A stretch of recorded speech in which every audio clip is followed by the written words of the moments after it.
کوئی لڑکی اپنے ہونے والے شوہر سے یہ نہیں کہہ سکتی کہ جب تک میں آپ کے نکاح میں ہوں آپ دوسری تیسری یا چوتھی شادی نہیں کر سکتے. کیوں؟ کیونکہ دوسری تیسری یا چوتھی شادی کرنے کی اجازت اللہ نے قرآن میں دی ہے. سورہ نساء سورہ نمبر 4 آیت نمبر 3 میں اللہ نے دی ہے. اور مسلمان لڑکی کی یہ شرط قرآن کے خلاف جا رہی ہے. کس حد تک کہ اللہ نے سورہ محمد صلی اللہ علیہ وسلم کی آیت نمبر 9 میں کہا، 7 سے 9 میں کہا کہ یہ لوگ یعنی چند مسلمان ایسے ہیں جو اللہ کی نازل کردہ کتاب یعنی کتاب کے احکامات میں سے چند چیزوں کو ناپسند کرتے ہیں تو اللہ ان کے تمام نیکیوں کو برباد کر دیں گے. اور یہاں تک اللہ نے سورہ محمد صلی اللہ علیہ وسلم سورہ نمبر 47 کی آیت نمبر 25 اور 26 آپ پڑھیں گے.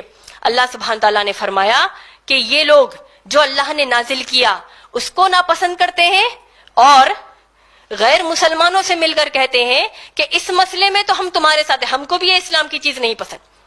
تو اللہ سبحانہ تعالیٰ فرماتے ہیں کہ موت کے فرشتے کیسے ان کی روح قبض کرتے وقت ان کو چہرے پر ان کی پیٹھ پہ مار مار کر ان کی روح کو قبض کریں گے اور کہیں گے کہ کیسے تو نے اس چیز کو پسند کیا جو اللہ کو ناپسند تھی اور اس چیز کو ناپسند کیا جو اللہ کی پسندیدہ چیز تھی.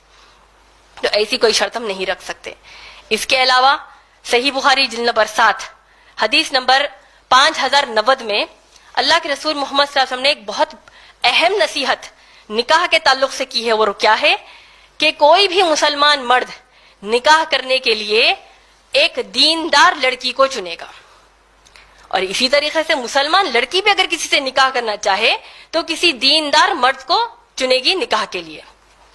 میں آپ سب کو بتا دوں میری جو بنیادی قرآن حدیث کی روشنی میں جو تعلیم اللہ نے دی ہے، دینداری سے مراد آپ کس کو لیں گے؟ اس کو آپ بنیادی طور پر معاملت داری سے لیں گے. یعنی ہونے والا آپ کا جو شوہر ہے کیا وہ اپنے ماں باپ کے حقوق ادا کرتا ہے کہ نہیں، اس کے ساتھ ساتھ دوسرے رشتہ داروں کا حق ادا کرتا ہے کہ نہیں، حلال کماتا ہے کہ نہیں، اسی طریقے سے وہ خیرات و صدقات کرتا ہے کہ نہیں، رہن سہن میں سادگی پسند ہے یا نہیں. یہ معلومات کریے، نہ کہ یہ معلوم کریے کہ کتنا کماتا ہے، کون سے جہنمی ہیرو کی طرح لگتا ہے، کتنی پراپرٹیاں ہیں. اس کو ترجیح نہ دیجیے. تو ایک بنیادی بات آپ سب کو بتانی تھی. اس کے علاوہ آپ دیکھیے اللہ کے رسول محمد صلی اللہ علیہ وسلم نے جو مہر کے تعلق سے ہم کو بتایا ہے کہ مسلمان عورت کو جو مہر جو اس پر فرض کیا گیا ہے کہ اس کا حق ہے لینا، لیکن ہم کو قرآن حدیث کی تعلیمات سے یہ سکھایا جاتا ہے کہ آپ مہر کو اتنا بڑا چڑھا کر مت لیجئے کہ رشتہ قائم ہونے کے لیے مشکل پیش آ جائے. یہ بھی ایک چیز ضروری تھی. میری تقریر کے دوران جیسے میں نے نکاح کے تعلق سے ولی کی موجودگی کا ذکر کیا تھا، اس میں ایک چیز کو واضح کرنا چاہتی ہوں. وہ یہ ہے کہ ولی قرآن اور حدیث کی روشنی میں اگر کوئی کہے کہ صرف باپ ہوگا لڑکی کا تو یہ بات غلط ہوگی. ولی اس کا باپ ہوگا ٹھیک ہے، لیکن صرف باپ ہونا کہنا یہ قرآن حدیث کی تعلیم سے ہم کو کوئی دلیل نہیں ملتی. مثال کے طور پر اگر کوئی مسلمان لڑکی، اس کا جو مسلمان ولی ہے یعنی اس کا باپ ہے، مسلمان لڑکی کسی مسلمان لڑکے سے نکاح کرنا چاہتی ہے اور ولی جو ہے وہ اجازت نہیں دیتا، نہیں مانتا، تو اسلامی حکومت کے تحت جو قاضی ہوتا ہے، یعنی اگر عام اعتبار سے بھی حکومت کے تحت جو قاضی ہوتا ہے وہ لڑکی کے دوسرے لازم شرائط کو پورا کرتے ہوئے نکاح پڑھوا دے گا. کیوں؟ کیونکہ اسلام میں لڑکی کی مرضی جو ہے وہ زیادہ اہم ہے بنسبت ولی کی موجودگی کے. یہ ایک بات بھی آپ کو بتا دینا چاہتی ہوں. اس کے علاوہ اس بات کا بھی خیال رکھیے کہ اللہ سبحانہ تعالیٰ نے سورہ نور کی آیت نمبر 33 میں، سورہ نور سورہ نمبر 24 کی آیت نمبر 33 میں اگر آپ کسی دیندار سے نکاح کرنا چاہتے ہیں لیکن دیکھتے ہیں کہ وہ غریب ہے، اللہ اس آیت میں فرماتے ہیں کہ تم شادی کرو، تم نکاح کرو، میں تم کو غنی کر دوں گا.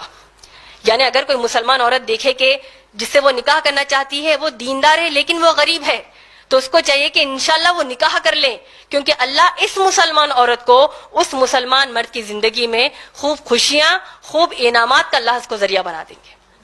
تو یہ انشاءاللہ بات کا لحاظ رکھیے. اسی اعتبار سے جیسے میں نے کہا کہ مہر بڑا چڑھا کر مت لیجیے، جو منیمم مہر جس کو آپ کہہ سکتے ہیں.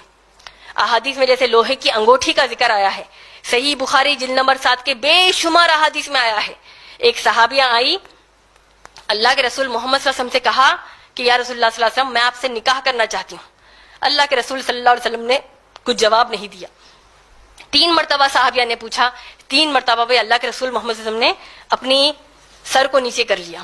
ایک صحابی آیا اور کہا کہ یا رسول اللہ صلی اللہ علیہ وسلم میں اس خاتون سے، اس صحابیہ سے نکاح کرنا چاہتا ہوں. اللہ کے رسول محمد صلی اللہ علیہ وسلم نے آج کی طرح، آج اگر ہمارے ساتھ کچھ ایسا واقعہ پیش آتا تو ہم لڑکی سے پوچھتے کہ جہیز دینے کے لیے کیا ہے. اللہ کے رسول محمد صلی اللہ علیہ وسلم نے صحابی سے پوچھا کہ مہر دینے کے لیے کیا ہے.